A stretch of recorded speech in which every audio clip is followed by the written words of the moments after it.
اس انداز میں منقطع ہونا میرے لیے خاصا تکلیف دہ تھا۔ اگر راستے الگ کرنا پڑے تو مناسب ترین طرز عمل یہی ہے کہ ایک دوسرے کے لیے نیک خواہشات کے اظہار کے ساتھ خوشگوار انداز میں ایک دوسرے کو الوداع کہا جائے، تاکہ یادداشت کے پردے پر ابھرنے والی تصویریں ہمیشہ مسکراتی رہیں۔ ایرانی قونصلیٹ کے پاس سے گزر کر دو تلوار چورنگی پہنچنے تک مجھے احساس ہو چکا تھا کہ میرا تعاقب کیا جا رہا ہے۔ وہ سرخ رنگ کی ڈبل کیبن 4 وہیل ڈرائیو پک اپ تھی۔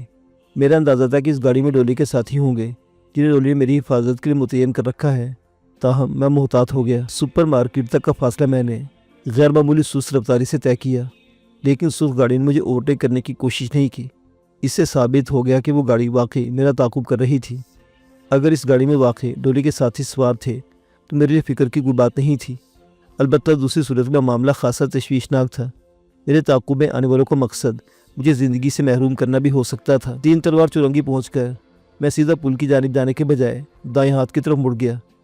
اس نسبتاً کم رش والی جگہ پر بھی وہ سرخ گاڑی بدستور میرا پیچھا کرتی رہی۔ البتہ گاڑی میں موجود افراد نے 2 گاڑیوں کا درمیانی فاصلہ کم کرنے کی کوشش نہیں کی۔ اس مسلسل تعاقب سے اب مجھے جھنجھلاہٹ ہونے لگی۔ بالآخر میں نے ان لوگوں سے پیچھا چھڑانے کا فیصلہ کر لیا۔ چنانچہ بڑے نالے کے پل سے گزر کر سیدھا کین اسٹیشن کی جانب جانے کے بجائے میں نے گاڑی کا رخ بائیں جانب کر دیا اور اس کے ساتھ ہی رفتار میں یکدم اضافہ کر دیا۔ سرخ گاڑی کی رفتار میں بھی اضافہ ہو گیا۔ میں نے آس پاس کی سڑکوں پر کئی چکر لگائے۔ اس کے بعد میں کلیفٹن برج کی جانب ریلوے کراسنگ کی جانب بڑھا۔ حسب توقع اس روڈ پر منی بسوں اور دیگر مسافر گاڑیوں کا خاصا رش تھا۔ میں کراسنگ پر پہنچا تو ریلوے پھاٹک بند ہونے ہی والا تھا۔ نہایت جلد بازی میں کراسنگ سے گزرنے والی گاڑیوں کے ہمراہ میں بھی ریلوے کراسنگ پار کی۔ اس کے ساتھ ریلوے پھاٹک بند ہو گیا۔ میں اطمینان کا سانس لینے ہی والا تھا کہ دیکھ کے میری ساری خوشی ہوا ہو گئی کہ سرخ گاڑی بھی اس دوران ریلوے کراسنگ سے گزر چکی تھی، مجھ سے اتنی قریب تھی کہ میں اس میں موجود تینوں افراد کو دیکھ سکتا تھا۔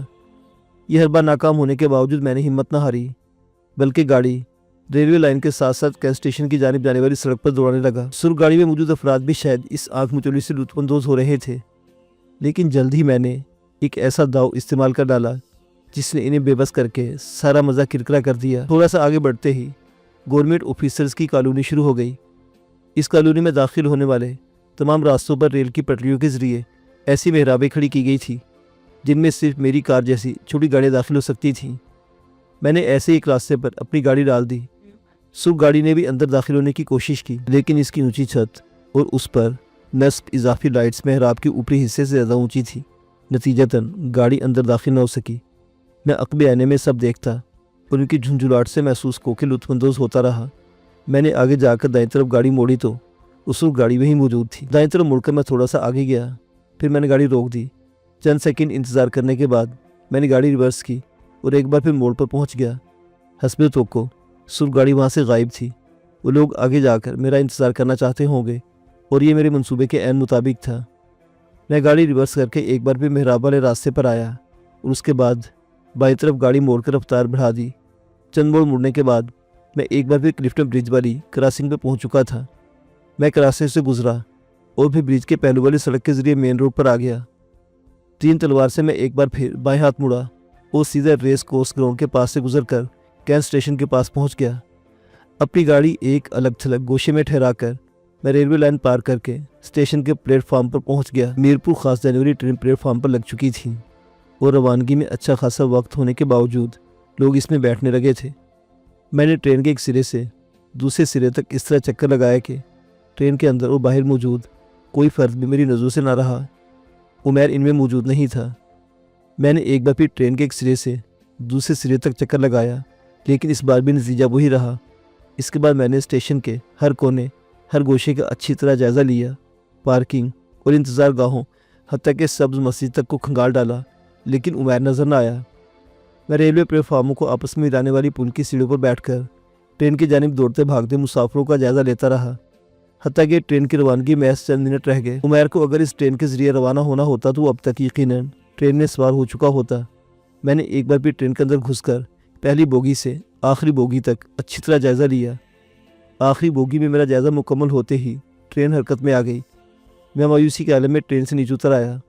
میرا اندازہ غلط ثابت ہوا تھا۔ عمیر نے اپنے سفر کے لیے اس ٹرین کا انتخاب نہیں کیا تھا۔ ممکن ہے وہ بس کے ذریعے سفر کر رہا ہو، اور یہ بھی ہو سکتا ہے کہ وہ شہر سے جانے کے سرے سے کوئی ارادہ ہی نہ رکھتا ہو۔ میں خامخواہ اندھیرے میں تیر چلانے پر کیوں تل گیا تھا؟ مجھے خود پر غصہ آنے لگا۔ ایک کمزور سے مفروضے کی تصدیق کے لیے خامخواہ اپنا وقت ضائع کر ڈالا۔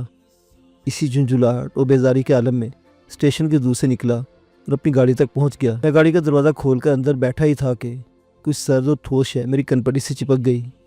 اپنی زندگی چاہتے ہو تو کوئی غیر ضروری حرکت کرنے کی کوشش نہ کرنا۔ اس غیر متوقع صورتحال نے میرے سر سے پیر تک سنسنی پھیلا دی۔ اس شخص کے لہجے سے صاف ظاہر تھا کہ وہ جو کچھ کہہ رہا ہے اس پر عمل کرنے میں ذرا بھی تعامل نہیں کرے گا۔ میں نے عقب نما آئینہ میں اس کا جائزہ لیا۔ وہ 40-42 برس کا خوش شکل و خوش پوش شخص تھا، البتہ اس کے چہرے پر کسی بھی قسم کے تاثرات نہ تھے۔ اس کے ہاتھ میں موجود پستول ایک خوش رنگ رومال کی آڑ میں پوشیدہ تھا۔ وہ پوری طرح چوکنا اور محتاط نظر آ رہا تھا۔ مزاحمت کی فوری طور پر کوئی گنجائش نظر نہیں آ رہی تھی۔ رہی صحیح کسر اس وقت پوری ہو گئی جب مزید 2 افراد بے تکلفانہ انداز میں میری گاڑی میں گھس گئے۔ ان میں سے ایک نے میری ساتھ والی نشست پر قبضہ جما لیا۔ اس کی عمر 35 کے لگ بھگ رہی ہوگی۔ چہرے پر گھنی داڑھی اور مونچھیں تھیں۔ اس کا بائیں ہاتھ کوٹ کی جیب میں موجود ریوالور یا پستول کے دستے پر جما ہوا تھا۔ ظاہر سی بات تھی ہتھیار کا رخ بھی میرے سینے کی جانب ہی رہا ہوگا۔ چلو گاڑی آگے بڑھاؤ، رفتار مناسب رکھنا، خوش شکل شخص نے دھیمے لیکن ٹھوس لہجے میں حکم دیا۔ میں نے گاڑی سٹارٹ کی اور اس کے ہدایت کے مطابق آگے بڑھا دی۔ میں اس کی انگلیوں کے اشارے پر ناچنے کے علاوہ اب کوئی چارہ بھی نہیں تھا۔ میں اس وقت کو کوس رہا تھا جب میں نے تنہا گھر سے نکلنے کا فیصلہ کیا، اور اس سے بڑی عقل مندی یہ کی تھی کہ اپنی حفاظت پر مامور ڈولی کے ساتھی کو نہایت جانفشانی سے ڈاج دے دیا تھا۔ کچھ دیر بعد گاڑی کورنگی روڈ پر پہنچ چکی تھی۔ مسجد طوبہ کو پیچھے چھوڑتے ہوئے ہم آگے بڑھتے چلے گئے۔ سن سیٹ بلو وارڈ کا سگنل پار کر کے ہم تھوڑا سے آگے بڑھے تھے کہ مجھے گاڑی سروس روڈ پر لینے کا حکم ملا۔ اختر کالونی کی 0 نمبر گلی کے سرے پر پہنچے گاڑی سائڈ پر رکوا دی گئی۔ چند سیکنڈ کے وقفے سے ایک اور گاڑی میری گاڑی کے عقب میں آ کر رک گئی۔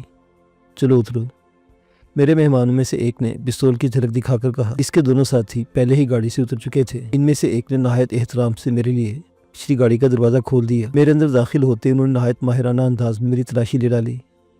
پستول کے علاوہ انہوں نے باقی سب چیزیں واپس میری جیبوں میں ڈال دی۔ موبائل فون میں گھر سے لایا ہی نہ تھا۔ میری طرف سے پوری طرح مطمئن ہونے کے بعد انہوں نے مجھے ایک سیاہ چشمہ دیا جس کے شیشوں سے آر پار دیکھنا ناممکن تھا۔ اس چشمے نے میری آنکھوں کو اس طرح ڈھانپ لیا کہ آنکھیں کھلی ہونے کے باوجود میں کچھ بھی نہیں دیکھ سکتا تھا۔ انہوں نے مزید ستم یہ کیا کہ میرے دونوں ہاتھ نائلون کی ڈوری سے پشت پر جکڑ دیے اور مجھے اپنے پیروں میں کار کے فرش پر لیٹنے پر مجبور کر دیا۔ قدرے توقف کے بعد گاڑی حرکت میں آئی اور درمیانی رفتار سے آگے بڑھنے لگی۔ ابتدائی چند منٹ تک گاڑی کے مڑنے سے راستے کے تعین کی کوشش کرتا رہا، پھر میں نے یہ بے سود کوشش ترک کر دی۔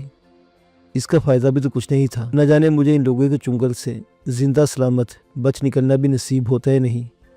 اس کے واضح راستے اور منزلوں کی تلاش کا معاملہ اٹھتا نہ۔ اگر میرا اندازہ درست تھا، جس کا غالب امکان بھی تھا، تو یہ وہی لوگ تھے جو زیبی کی گمشدگی کے کچھ ہی دن بعد ڈائری کے چکر میں میرے پیچھے پڑ گئے تھے۔ میری ان کے ساتھیوں سے جھڑپ بھی ہوئی تھی اور بالآخر ڈولی کے گروہ کے ہاتھوں اپنے انجام کو پہنچ گئے۔ تاہم اتنا فرق ضرور تھا کہ پہلے جن 4 افراد سے میرا سابقہ پڑا تھا وہ خطرناک اور تربیت یافتہ مجرم نظر آتے تھے۔ ان کے لب و لہجے میں جارحیت اور طرز عمل سے تشدد جھلکتا تھا، جبکہ تینوں اپنے حلیوں اور چال ڈھال سے بہت بڑے بزنس مین نظر آتے تھے۔ مجھے واضح طور پر احساس ہو رہا تھا کہ یہ لوگ پہلے والوں کی نسبت زیادہ خطرناک اور تباہ کن ہیں۔ وہ اندھا سفر گھنٹے بھر سے زائد جاری رہا۔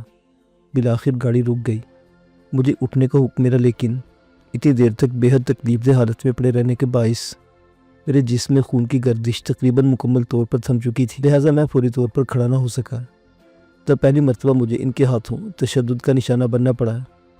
وہ جو کوئی بھی تھا، اس نے بھاری بھرکم فوجی ٹائپ کے بوٹ پہنے ہوئے تھے، جن کی ٹھوکریں میری کمر اور رانوں پر برس رہی تھیں۔ جب معاملہ حد سے بڑھنے لگا تو مجھے مجبوراً مزاحمت پر آمادہ ہونا پڑا۔ میری محض اندازے سے لگائی کہ بیگ کی خالی نہیں گئی۔ اس شخص کے حلق سے کربناک چیخ برآمد ہوئی۔ عین اسی وقت 2-3 افراد نے مل کر مجھے گاڑی سے باہر گھسیٹ لیا۔ اس کے بعد میرے پیٹ اور سینے پر گھونسے برسنے لگے۔ میں نے اپنے سر کو زبردست جھٹکا دے کر اندھے چشمے سے نجات حاصل کرنا چاہی اور اس میں کس حد تک کامیاب بھی ہو گیا۔ مجھ پر گھونسے برسانے والا شخص انہی تینوں میں سے ایک تھا۔ میری آنکھوں پر سے چشمہ ہٹتے دیکھ کر اس کے ہاتھ تھم گئے، لیکن تب تک میں حرکت میں آ چکا تھا۔ میں نے اپنا جسم اپنے بائیں پاؤں پر متوازن کیا اور دائیں پاؤں کی سیدھی کک اس کی طرف اچھال دی۔ اس نے تیزی سے پیچھے ہٹنے کی کوشش کی، لیکن اس میں صرف اس حد تک کامیاب ہوا کہ میری کک اس کے چہرے پر پڑنے کے بجائے اس کی سینے سے ٹکرائی۔ ضرب کی طاقت قدرے کم ہو جانے کے باوجود میرا وار کارگر رہا۔ اس کے ہاتھ سینے پر جم گئے اور وہ لڑکھڑاتا ہوا پیچھے ہٹتا چلا گیا۔ اس کے دونوں ساتھی اس دوران مجھ پر پستول تان چکے تھے، لہذا میں نے مزید کارروائی کا ارادہ ترک کر دیا۔ ویسے بھی مجھ پر گھونسے برسانے والا اب میرے قریب آنے کا خطرہ مول لینے پر تیار نہیں تھا۔ تبھی میں نے اس شخص کو بھی پہچان لیا جو مجھ پر ٹھوکریں برساتا رہا تھا۔ اس کی صورت میں پہلی بار دیکھ رہا تھا۔ وہ شاید اس بنگلے کے اندر سے گاڑی میں سوار افراد کی مدد کے لیے آیا تھا۔ وہ رہ رہ کر اپنا پیٹ سہلا رہا تھا۔ چوتھا شخص جو گاڑی چلا کر لایا تھا اس تمام معاملے سے لاتعلق پوچھ میں دیوار سے ٹیک لگائے سگریٹ پی رہا تھا۔ جدید طرز کے بنگلے کی چار دیواری اور گیٹ کی بلندی اتنی زیادہ تھی کہ میں بنگلے کے محلے حقوق کے بارے میں کوئی اندازہ نہ لگا سکا۔ مجھے ادھر ادھر نظریں دوڑاتے دیکھ کر وہ سب چونک اٹھے۔ مزید ہاتھ پاؤں چلانے کی ضرورت نہیں، چلو آگے بڑھو۔ یہ وہی شخص تھا جو اب تک مجھ سے گفتگو کی ذمہ داری نبھاتا رہا تھا۔ ہم بنگلے کی عمارت کے داخلی دروازے کے بجائے نسبتاً چھوٹے دروازے سے اندر داخل ہوئے۔ اس وسیع اور اس بنگلے میں فرنیچر بہت کم اور معمولی درجے کا نظر آ رہا تھا۔ یہ لگتا تھا جیسے وہ جگہ باقاعدہ رہائش گاہ کے طور پر استعمال میں نہیں تھی۔ سب مجھے اپنے گھیرے میں لیے ہوئے ایک چھوٹے سے کمرے میں پہنچے۔ اس کمرے میں ایک آہنی چارپائی کے علاوہ کچھ بھی نہیں تھا۔ چارپائی پر سے میٹرس غائب تھا، صرف تاروں کا جال باقی تھا۔ بیڈ پر لیٹ جاؤ، حکم ملا۔ 3 عدد ہتھیاروں کی موجودگی میں انکار کی گنجائش ہی کہاں تھی؟ میں چپ چاپ حکم کی تعمیل میں آفت سمجھی۔ آہنی تاروں کے جال کے لچکدار آغوش میں پہنچتے ہی مجھے نیا حکم ملا، اپنے ہاتھ سرہانے کی جانب لے جاؤ۔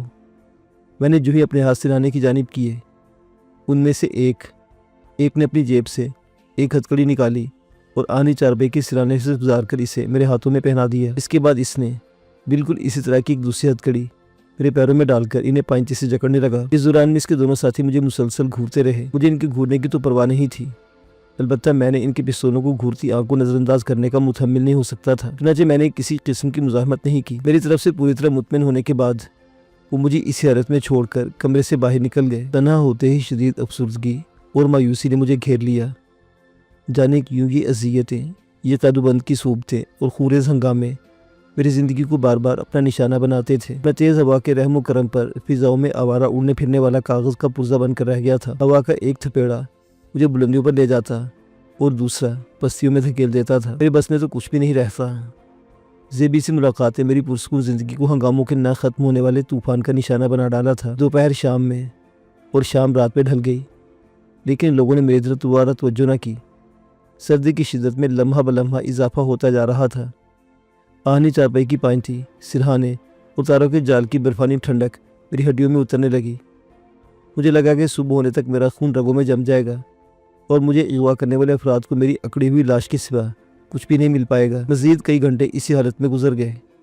اب ایک اور نیا اور زیادہ خطرناک عذاب مجھے اپنا تشدد بنا رہا تھا۔ یہ ایک ایسا عذاب تھا جس کی شدت لمحہ بلمحہ بڑھتی جا رہی تھی۔ میں نے صبح سویرے ہلکا پھلکا ناشتہ کیا تھا اور اس خوشگوار واقعے کو بیتے کم از کم 17 سے 18 گھنٹے ضرور ہو چکے تھے۔ وہ لوگ شاید مجھ پر سب سے پہلے بھوکا رہنے کا اذیتناک تجربہ استعمال کر رہے تھے۔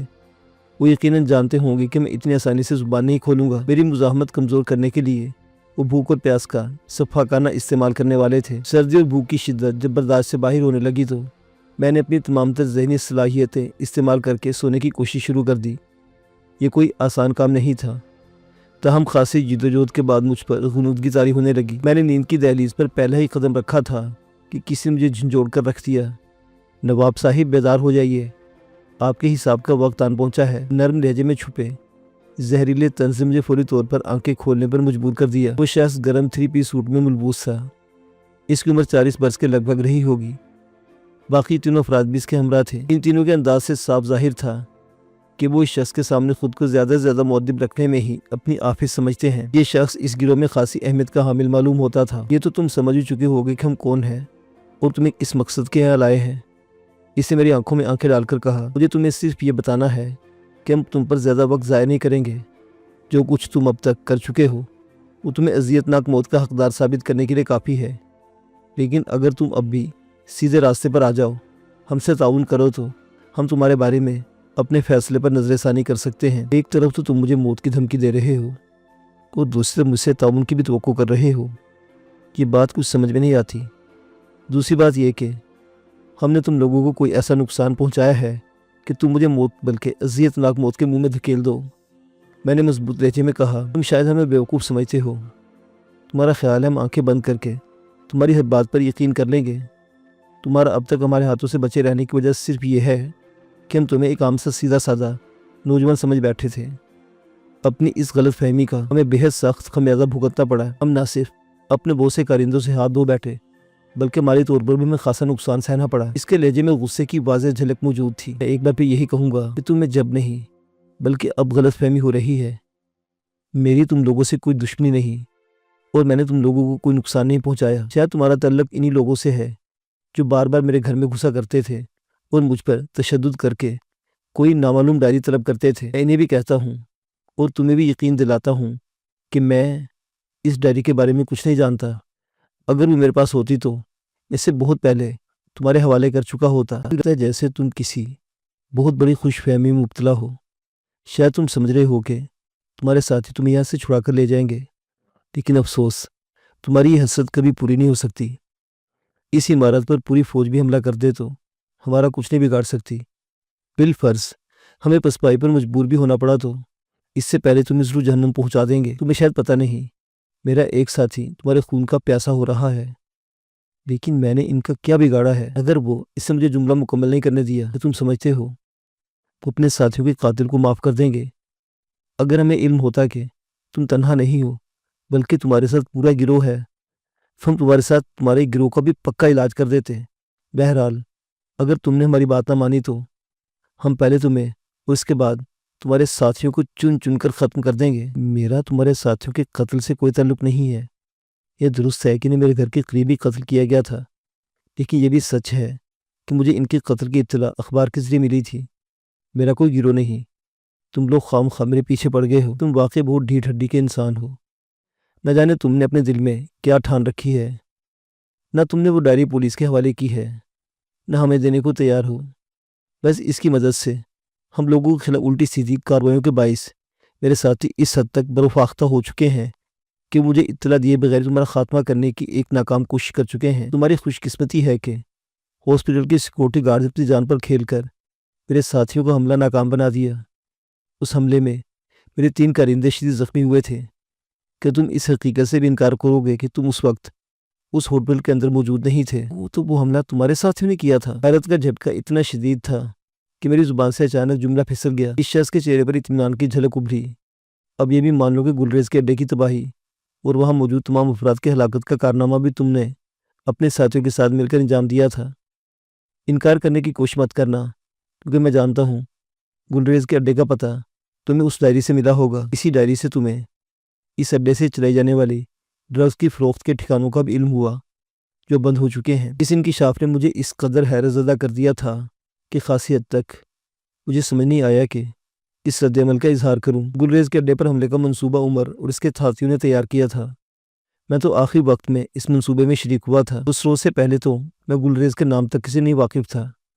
کتنا عجیب و غریب اتفاق تھا کہ گلریز کے منشیات فروشی کے اڈے کے حوالے سے تمام تفصیل اس ڈائری میں درج تھی جو لوگوں کے خیال میں زیبی نے میری تحویل میں دے دی تھی۔ اس سے یہ بھی واضح ہو گیا تھا کہ یہ لوگ اس ڈائری کی تلاش میں کیوں پاگل ہوئے پھرتے ہیں۔ اس ڈائری میں یقیناً منشیات فروشوں اور دیگر جرائم پیشہ گروہوں کے پتے اور دیگر تفصیلات درج ہوں گی۔ اس ڈائری کا قانون نافذ کرنے والے اداروں کے پاس پہنچنا تمام جرائم پیشہ گروہوں کے لیے مشکلات پیدا کر سکتا تھا۔ ڈولی کا گروہ بھی یقیناً اسی طرح کے دھندوں میں ملوث تھا، چنانچہ وہ بھی مجھ سے ڈائری حاصل کرنے کی سرتوڑ کوشش کر رہے تھے۔ فرق صرف طریقہ کار کا تھا۔ میں فی الوقت جس گروہ کی قید میں تھا وہ سطحی قسم کے حربے استعمال کر کے ڈائری ہتھیانا چاہتا تھا، جبکہ ڈولی کا گروہ مجھے دولت کا لالچ دے کر اور مختلف طریقوں سے احسان مندی کا بوجھ لاد کر اس ڈائری پر قبضہ کرنا چاہتا تھا۔ صورتحال اس قدر گھمبیر ہو چکی تھی کہ میں مکمل طور پر بے دست و پا ہو کر رہ گیا تھا۔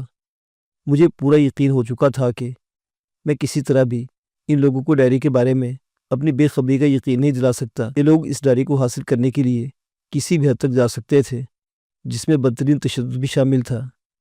اس تشدد کا نتیجہ بالآخر میری موت کی صورت میں بھی نکل سکتا تھا، کیونکہ وہ خود میرے علم میں نہیں تھی۔ واحد صورت یہی باقی بچی تھی کہ میں ان سے زیادہ سے زیادہ مہلت حاصل کرنے کی کوشش کروں، بالکل ویسے ہی جیسے ڈولی کے گروہ سے حاصل کرتا رہا ہوں۔ شاید اس دوران میں میری قسمت کا کوئی بہتر رخ اختیار کر لے۔ لگتا ہے تم اتنی آسانی سے اپنی زبان نہیں کھولو گے۔ میری مسلسل خاموشی نے یک لخت میرے میزبان کا پارا ہائی کر دیا۔ مجھے تمہیں تھوڑا سا مزہ چکھانا ہی پڑے گا۔ سالے یامین، جاؤ لے کر آؤ۔ میں نے اس کے دونوں گرگوں کو کمرے سے باہر نکلتے دیکھا۔ نہ جانے کیا لینے گئے تھے۔ کچھ دیر بعد دونوں واپس آئے۔ ان کے ہاتھوں میں 2 عجیب سے سٹینڈ تھے۔ ان دونوں نے وہ چاروں سٹینڈ ماہرانہ انداز میں میرے چاروں ہاتھ پیروں کے عین نیچے فرش پر اس طرح فٹ کر دیے کہ ان کا میرے جسم میں فاصلہ 3-4 انچ کے لگ بھگ رہ گیا۔ اگر وہ چاہتے تو ان سٹینڈ کے چپٹے سرے میرے جسم کو چھو سکتے تھے، لیکن انہوں نے ایسا نہیں کیا۔ میں ابھی ان تمام تیاریوں کا مقصد نہیں سمجھ پایا تھا، البتہ مجھے الجھن آمیز پریشانی ضرور ہو رہی تھی۔ باس میری کیفیت سے بے خبر تمباکو نوشی میں مصروف تھا۔ پھر قدرے توقع کے بعد اس نے اپنے ساتھی سالے کو کوئی اشارہ کیا۔ اشارہ پاتے اس کے گرگے نے اپنی جیکٹ کی جیب میں ہاتھ ڈالا۔ اس کا ہاتھ جیب سے برآمد ہوا تو اس میں ایک چھوٹی سی لیکن موٹی سی موم بتی موجود تھی۔ باس نے موم بتی اس سے لے کر معنی خیز نظروں سے مجھے گھورا، پھر اپنی جیب سے بیش قیمت سنہری لائٹر نکال کر وہ موم بتی روشن کر دی۔ تم نے نہایت ماہرانہ انداز میں گلریز کے اڈے کو آگ میں جھونکا تھا نا؟ پورے اڈے کو راکھ کا ڈھیر بنا ڈالا، کروڑوں کا مال شعلوں کی نظر کر دیا۔ گلریز کو بھی اس کے ساتھیوں سمیت بے رحم شالوں کی شعلوں کے آغوش میں دھکیل دیا۔ شاید تمہیں اندازہ نہیں ہے کہ آگ کے شعلے جب گوشت چاٹتے ہیں تو ان پر کیا گزرتی ہے۔ بہرحال فکر نہ کرو، اب تمہیں عملی طور پر معلوم ہو جائے گا کہ شعلوں کا قرب کیسا ہوتا ہے۔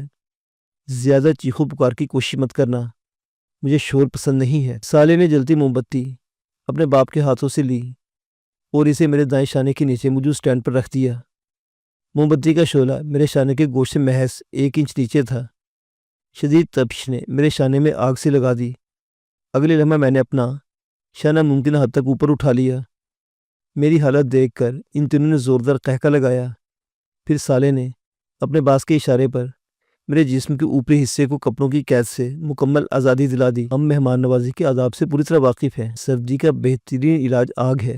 دیکھو، ہم نے تمہیں سردی سے مکمل نجات دلا دی ہے۔ سالے صاحب کی چارپائی کے نیچے ایک اور انگیٹھی روشن کر دو، انہیں کسی قسم کی شکایت کا موقع نہیں ملنا چاہیے۔ سالے نے بالکل اسی قسم کی ایک دوسری موم بتی جلا کر میرے بائیں شانے کے نیچے سٹینڈ پر رکھ دی۔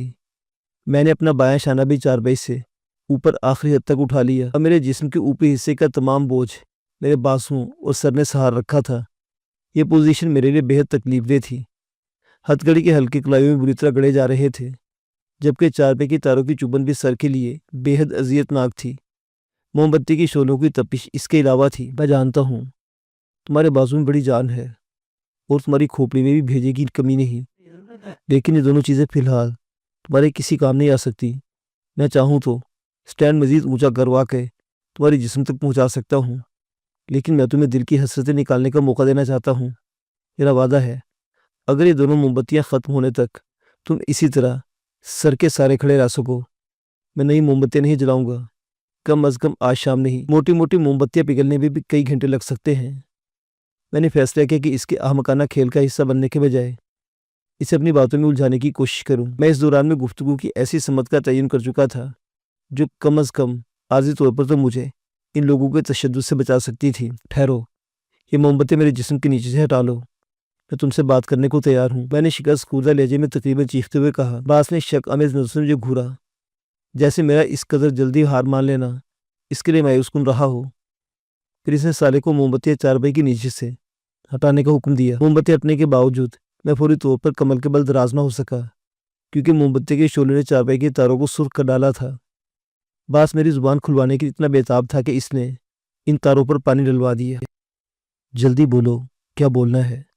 بتاؤ، ڈائری تم نے کہاں چھپا رکھی ہے؟ میری پیٹھ چارپائی سے ٹکتے ہی باس نے نہایت بےتابی کے عالم میں پوچھا۔ پہلے مجھے کچھ کھلاؤ پلاؤ، میں شدید کمزوری محسوس کر رہا ہوں۔